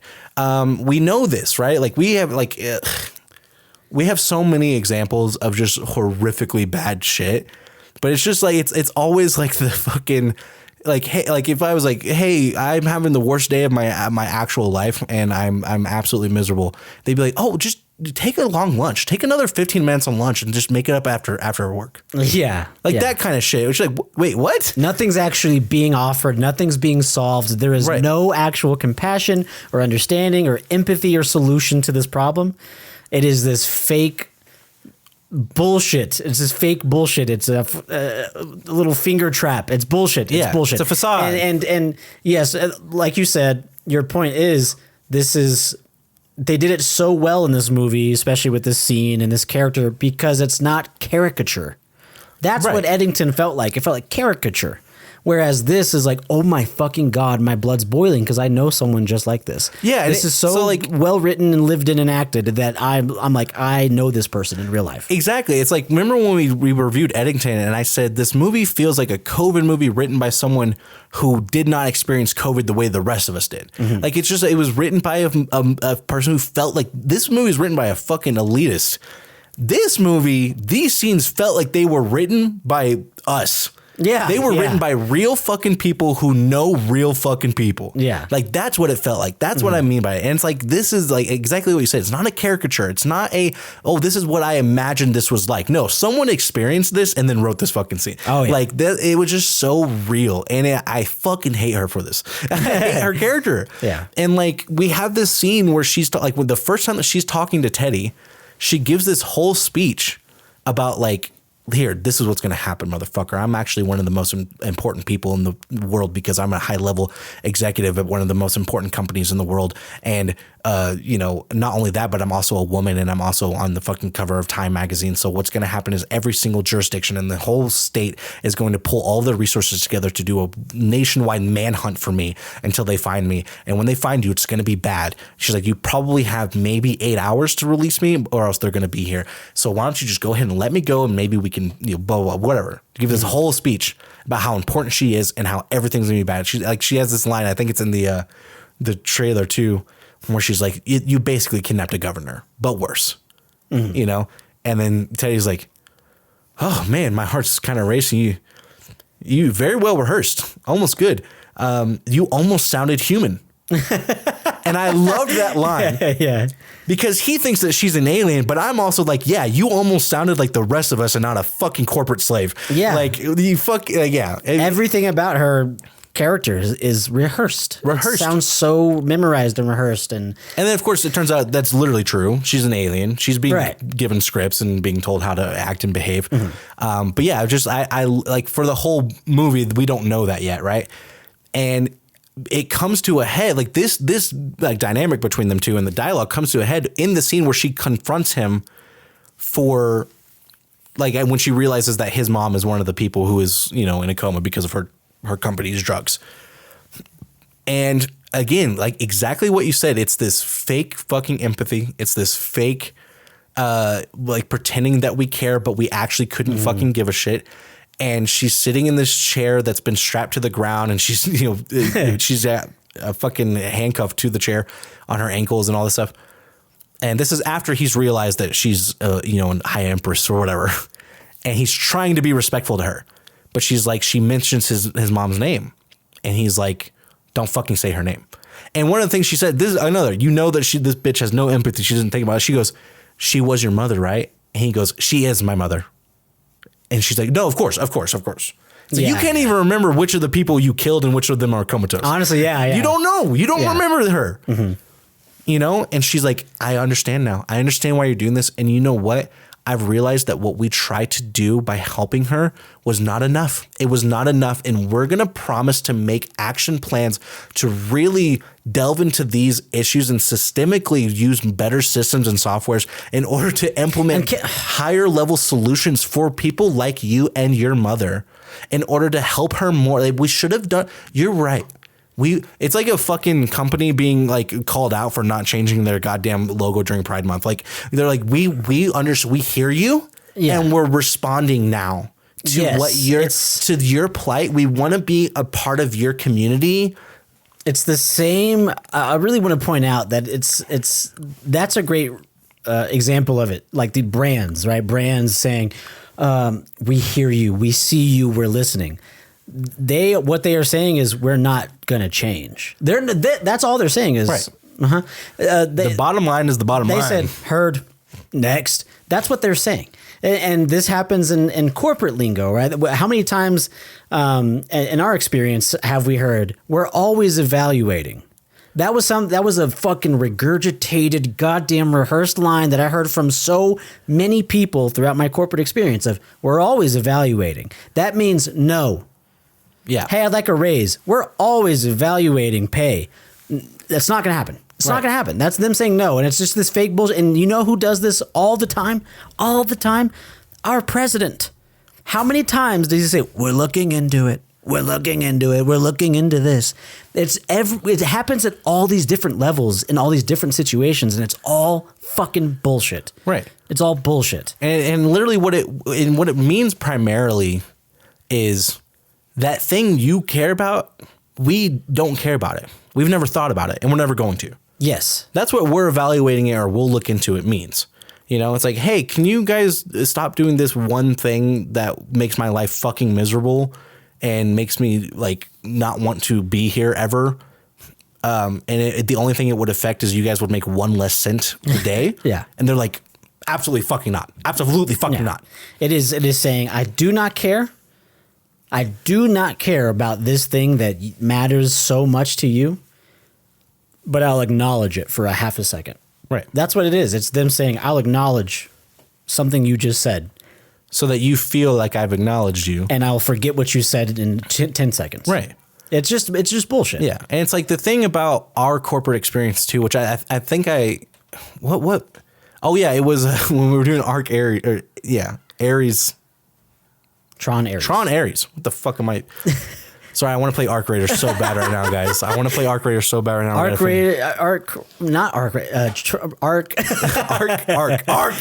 be fair, it was a video game movie, so you're thinking about video game. That's true. There you go. And if you guys want to know why I love Arc Raiders so much, check out our stream at Wild Dream Stream.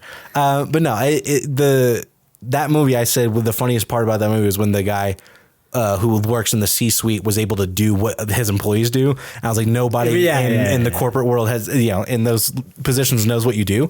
And that's kind of like what happens with that stuff too. Like I remember, there would be times where I'd be like, hey, how come we do this thing and it's just loses us money and it makes us miserable and it wastes a bunch of our time.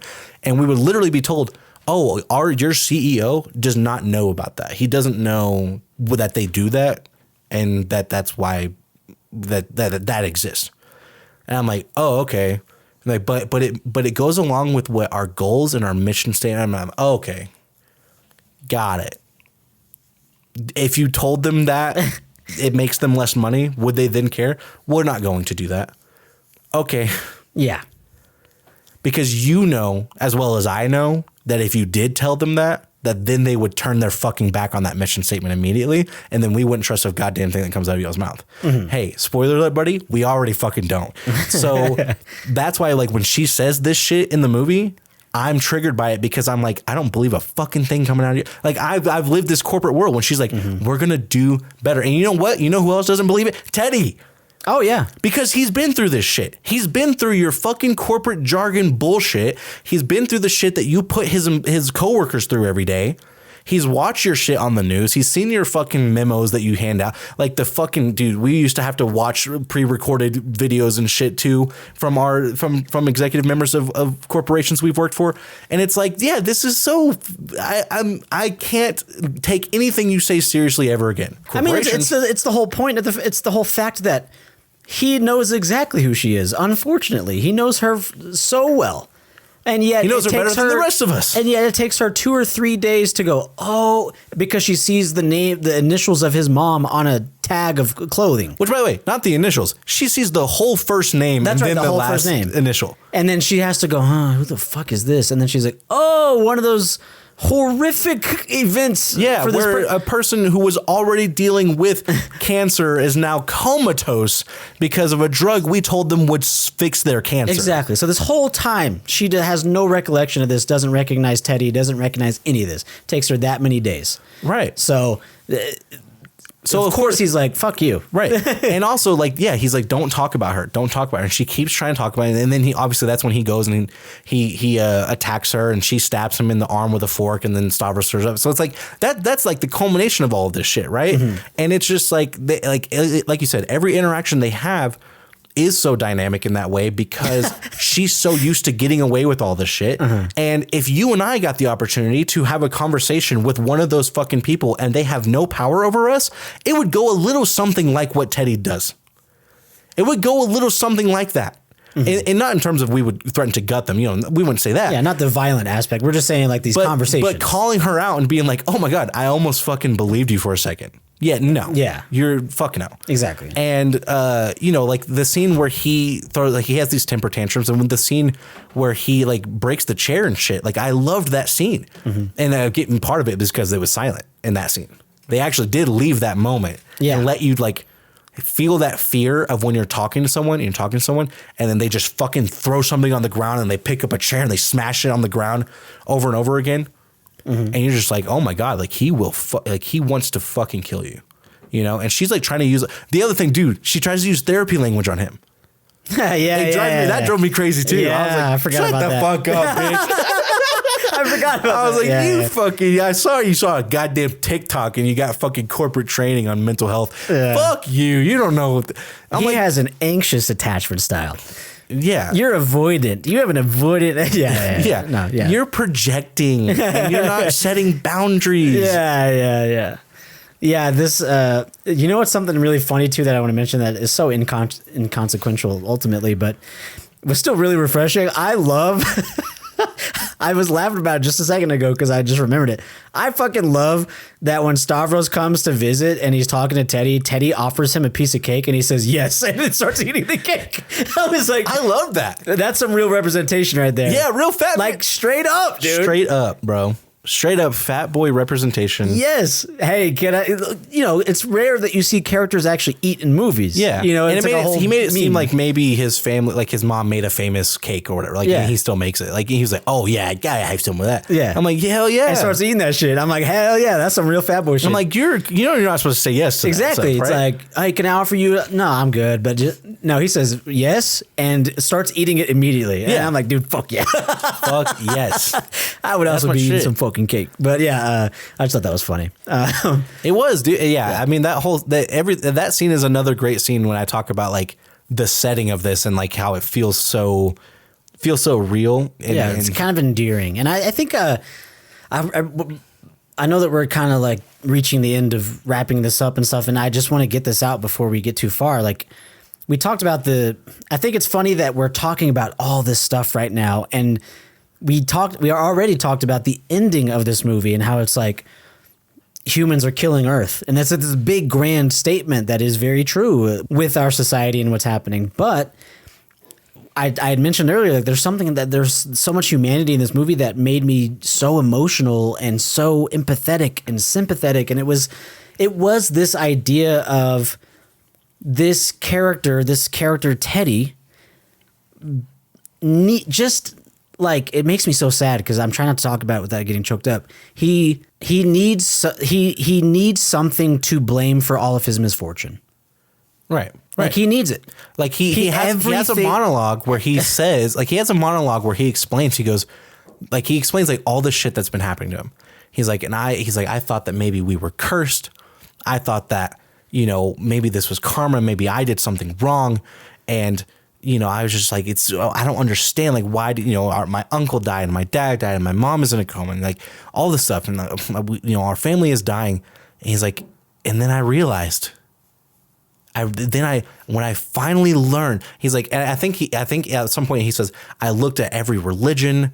He's like, I went to every different religion, every different drug, and every different, like all these different solutions to what was going on in my life. And when I realized that it's these fucking Andromeda, and then he starts like going off on their mission or whatever, it's just like his tone of voice, he just changes. He's like, I figured it out. I learned, yes, it's this. And now I know what I need to do. Now I know why I'm here and like what needs to happen. And what's interesting about his character too, and I'll let you finish your point as well, but it's like when you talk about humans are killing the earth and they deserve to die, Teddy rides a fucking bike to work, doesn't turn the lights on in his house during the daytime. He only has natural light during the daytime. And he fucking raises bees. Mm-hmm. He's doing his part. You know what I'm saying? Yeah. Like as much as someone in his circumstance can do his part, he's doing his part. That's true. And he is the one trying to save the world. And it's like he's trying to save the world in multiple different ways. And so it's like I kind of, although he has all these flaws, he is very, his temperamental and his lack of empathy in moments and all these things. It's like he is such a dynamic character where it's like there are some parts of him that I'm like, what the hell is wrong with you, you fucking psycho freak? And then there's other parts of him where I'm like, I just want to hug this man and just be like, it's all right, man. Like, you are not the problem. When you say someone else is the problem, that could be true. And if it's fucking aliens, man, I don't know. Probably not, in reality. Mm-hmm. But I'll tell you this, man, it ain't you. And I'm sorry that all this bad shit happened to you. And I'm sorry but you are not the problem, man. You are a good person with a good heart. And so much bad shit has happened to you. You have been broken. You have been broken. Man. Yeah, I just loved I loved this added desperation to this character that is just so tragic. It's just a very tragic character who needs something to explain, even if it's not blaming, just something to explain all of this misfortune and why. And it makes the death of Dawn so much more, it adds so much more weight to it. It's already heavy enough because this character Dawn is the most lovable character in the whole movie. Yeah. So it was devastating. So for it to be so devastating in that regard, then you have, oh my God, Teddy just lost the last person in his life unless his mom can make it out. Right. And we already know she won't. So there's like that added sadness of it. So it just really, really hurts. And like his whole character, the way that he starts to kind of release this hopelessness, I would say, in the antifreeze scene, it really hurts. It really, really hurts to see him just wake up. Just this. Yeah. He's just weeping. He's weeping, and you can see that he is now completely withered down to fucking nothing. He is a strand of hair in the wind. He is nothing. He is nothing. It hurts, but it's so good. It's so good. It's like. Because it's another tragic end too. Yeah, and it is a tragic end for him. It is especially because he doesn't get to see he was right. Yeah, that hurts too a little bit. But at the same time, it's like, well, you also brought a bomb into an office with a bunch of people who didn't deserve it. That's true too. So it's like, that's what I'm saying. Like there are moments of this character where I'm like, this guy is very empathetic. He is us. He is the people. Mm-hmm. He's the representative of the people in this movie. Yeah. You know, and she is the alien, and she's also from another planet. Yeah. And so, that's why I think that we, as an audience, we're going to connect with him a lot. We're going to want him to succeed to a certain degree. Like when they have the interactions with him and her in the basement, even though I'm not totally sure if she's an alien or not, I'm still kind of on his side. Because they introduced him as, hey, this is a working man of the people, and this is a fucking, corporate overlord who treats her employees like shit. So it's like I'm kind of hoping that she is an alien, so that he wins. I want him to win. So yeah, it's just like you're right. That I didn't even think about that until just now. That he's like literally, and he might be getting beamed up for all we know. You know what I'm saying? Mm-hmm. That bomb might have gone off because she actually did type in that code. And whatever she hit ended up making that bomb go off. Could be. And like that's what I was thinking. Like the implication was, obviously after the fact, but yeah, I'm just like, man, he might have been moments away from being realizing that he was right, and like, not that he had any doubt, obviously, but yeah, he was very confident. I mean, it was a really funny. It was a really funny cut. Like we haven't mentioned that he shows Dawn that he has this 3D rendering program of what he believes the spaceship would look like based on his research, and then when she beams up, it hard cuts to an outside view of the spaceships, and it is exactly what he rendered. Yeah, I thought that was exactly just so what he funny. rendered. He 3D printed it and everything. Yeah. Like they show that in his research. And shout out to the scene in space where she is speaking to her counsel. Very Yorgos coded. Because it's very creative. The whole design is this very Mars type of environment where it's like red clay and dust, and she emerges from this like milky weird liquid in a pool that's steaming in this rock. Everyone's dressed almost like they reminded me of almost like a native tribe in the way that they were like, I was going to say garb. I'm really getting wordy with this, but the way that their outfits looked, it wasn't what you would expect. It's not metallic and silver. It's very robust, rotund geography to their stuff, and it's practical. It's for warmth, and it's very interesting how they did it. And it was a fun, and we don't spend that long there. Yeah, and even the way that they get rid of the humans on Earth is this like bubble that they pop. And I think they show like a flat Earth too, which I think was kind of a bit of a dig or a joke, whatever. Yeah. I don't even think that was like a pure implication, but they show it as that, and it's like this flat Earth, and then there's a big bubble over it, and they just pop the bubble. And I think that they explain like they're removing the atmosphere or something like that, but then everything else is still alive. I don't know. It didn't matter. It was cool visually. It was a cool visual. It didn't matter how that happens. No one cared. We don't care. But yeah, I mean, Emma Stone has a monologue at the end of this movie about that in her native tongue with subtitles. Michelle, sorry, not Emma Stone. Fuck, I was doing so good. Cut that. But anyways, yeah. So she has that monologue, and it was a good monologue too. But I thought it was really creative and fun the way that they did the space element of the movie, which is very small, but. Of course, we already talked about the ending with all these different shots of life existing beyond humans for the life of the Earth. And it is really haunting. It is a very haunting ending, and it really does make a statement. And I loved it. I thought it was fantastic. And I think what's interesting about this? I don't remember where I saw this. I believe I saw it maybe through Instagram or something, but I saw news that Yorgos is now taking a break. He's like, I'm taking a break from filmmaking. Sure. And he said that he's going to focus on going to his like homeland in Greece and just only doing photography. Okay. And it's funny because that ending is so that I'm like, it is. Yeah. It is, again, moving live shots, photography. But it's live photography. And I'm like, he's going to be fantastic at that. Yeah. And it was a cool send-off for that. Now that I know that, I'm like, oh, it adds extra feeling and context. I mean, he only gave us fucking 3 movies in 2 years. I know, dude. Go take that, bro. You earned the fuck out of it. I know. God damn. Yeah. But come back for the Oscars because this motherfucker's getting nominated. That was actually shit. I was going to say the last thing I wanted to say before we get into, as far as what I want to say. I'm not saying you can't say anymore. I'm saying last thing I want to say is please let this win some Oscars. I don't know how that shit works with like the timing of when it gets made and when it gets submitted and yada yada, but please. It's gotta. Please, there are so many with Oscars the names attached to that it need to be handed out for this movie. With the other names attached to it and some of the other producers and stuff we saw, I can imagine that they're going to go for the Oscars on this one.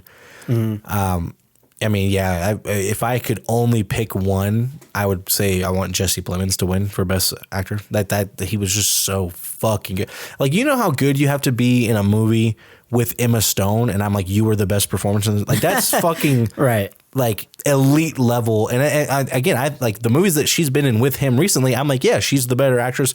That's just okay. You know, she's elite, you know, like she's going to be, you know, she fucking dominated scenes with Willem Dafoe in them. And, you know, and Mark Ruffalo, who is an underrated actor. We love Mark Ruffalo and the stuff he's done post Marvel, you know, and she dominated scenes with him in them. So, you know, she's phenomenal. And you are fucking like, you look elite next to her.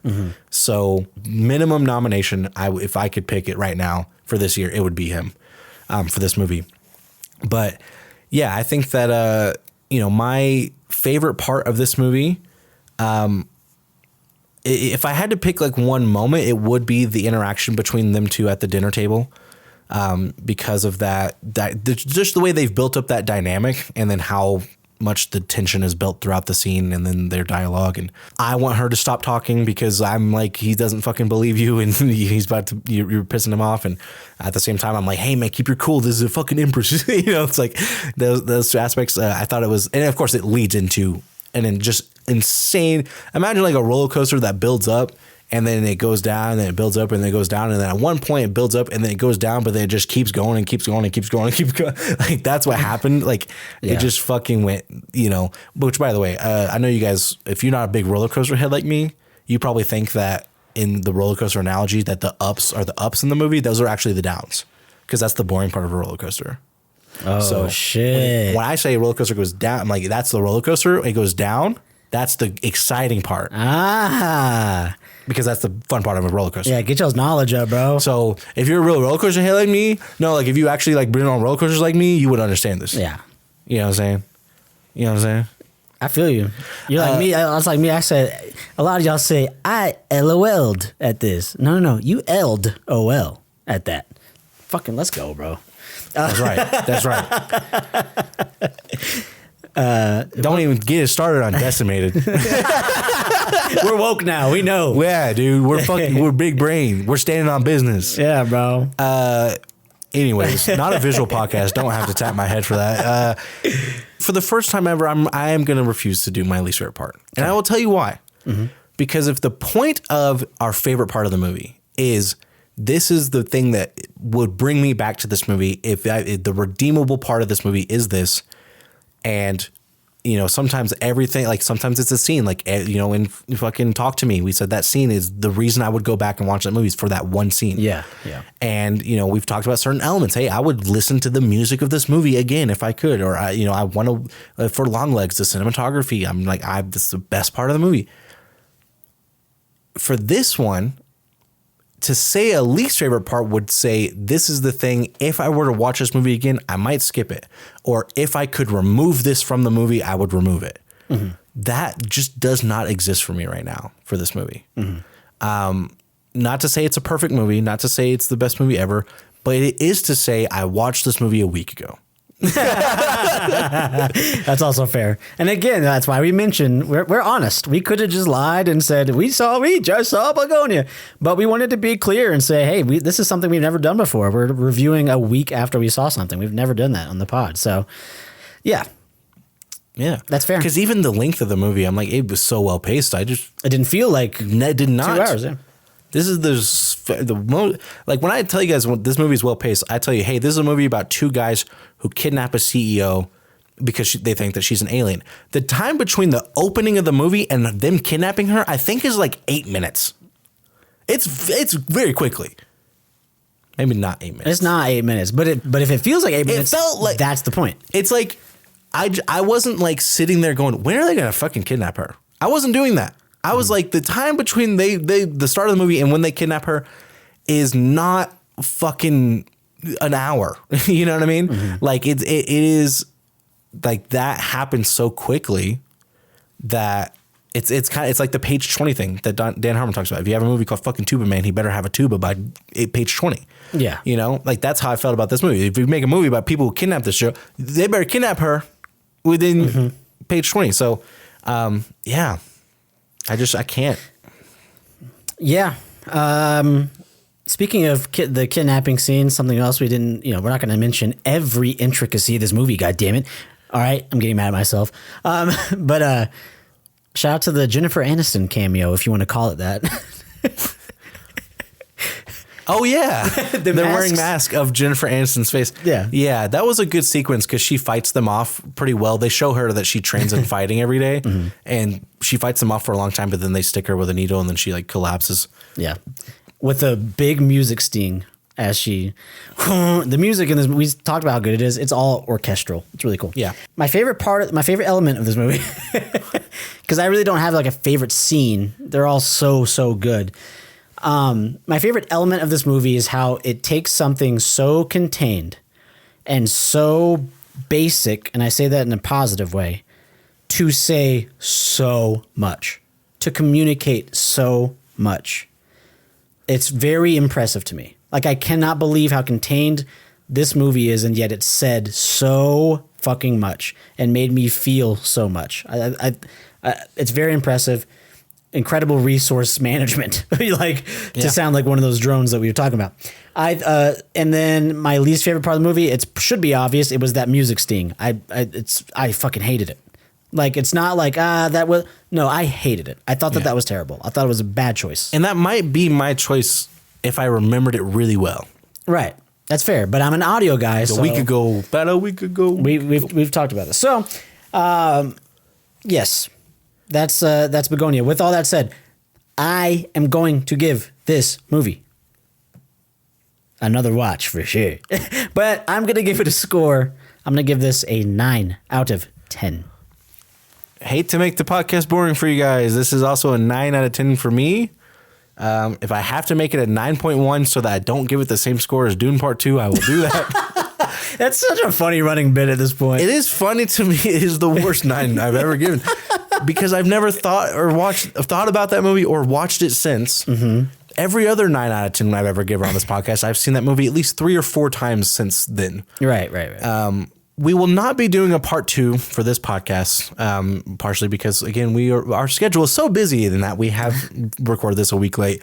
But if you've been enjoying the games that we've been playing, like we did on the Halloween Spectacular and like we did on Tron Ares, we would love to play more games like that. In fact, you could come and request one of those games while we're streaming live to twitch.tv/WildDreamStream.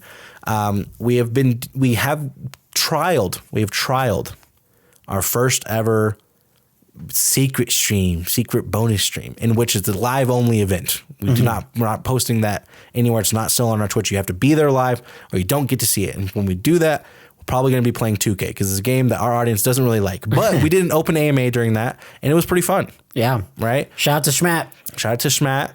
Who was there and helped with that discussion topics. And who I know is listening to this right now for sure, because he is an amazing human being who always shows us so much love and is always supporting us, and I really appreciate you. That is it for this one. We thank you for listening. If you want to get involved in the conversation, tell us what you thought about this movie. If you went to go see it, let us know what you thought of this episode. If you listen all the way through, we are at Wild Dream Pod on Instagram and TikTok. If you want to let us know what you think of the new rebrand of the new logo, even if it's, hey, this is dog shit.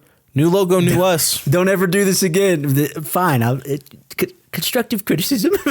Constructive criticism would be appreciated. Just, we're always trying to improve, make things better for you guys in whatever ways we can. Yeah. But yeah, if you have any game ideas too, if not just, hey, I like those games you play. If you have any movie game ideas, let us know. I would love to play whatever games you think were fun. Hell, because we have fun with them. If you send us a voice memo of a game or a trivia question or even a discussion topic you want us to do, we'll fucking play it here live on the podcast and we'll do it right then and there. Yes. You could make the questions and try and see if we can get them. Yes. Fuck it. We don't care. Do it. That would be fun. Yeah, get involved. It's fun. We're having fun over here. We want you guys to have fun. We want you to feel part of the show as you are supporters and listeners. And we're not just some overlords over here saying listen to it. I mean, we do decide if the movies are good or bad. Don't tell us that. Yeah. But at Wild Dream Pod, Instagram and TikTok, come watch us stream live. It's always a lot of fun. We promote it all the time, 3 times in this episode already. At Wild Dream Stream on Twitch, YouTube, Instagram, and TikTok. But until next time, we love you. We kiss you. Good night.